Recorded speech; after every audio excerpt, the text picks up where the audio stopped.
Ladies and gentlemen, our 2014 Broadway World Award recipient for dedication and devotion to the art of cabaret, Jamie DeRoy. Thank you, Stephen. Thank you very, very much. Thank you. Well, I had an argument with Stephen before because there was a video of me singing and he said he had to cut it, and I said, why don't you play that and cut my speech? But I wanted to tell you a story, and I will tell you reason after. In the early 1980s, I was out in California, and a friend of my parents asked me to meet her at the Beverly Hills Hotel Polo Lounge for a drink. So I showed up. I don't see her anywhere, but in the corner of the room, somebody goes like this and invites me to their table. So I told her, just meet me there. I go to these people, I join them. She comes down for a very quick drink and leaves me. I mean, I thought I was supposed to, have dinner and everything with her, and she just split. They take me to dinner. From dinner, there's a lot of whispering, and we get in a car and we drive into the hills of Beverly Hills and go to this amazing house, and they knock on the door, and Sammy Davis Jr. answers the door.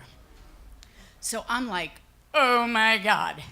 He comes, he says, come on in, we're watching The Tonight Show, I'm on. And let's go downstairs with Altavi. So we go downstairs and we watch him and hang out with him all night. It was like spectacular.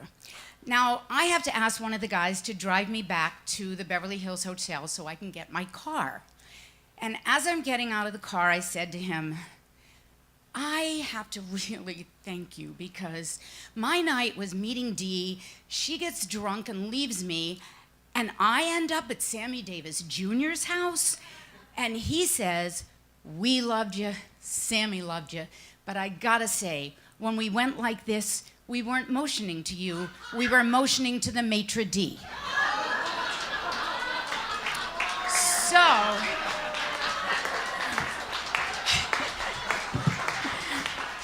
I tell you this for a reason, and that reason is that so much of my life is not what I set out exactly to do.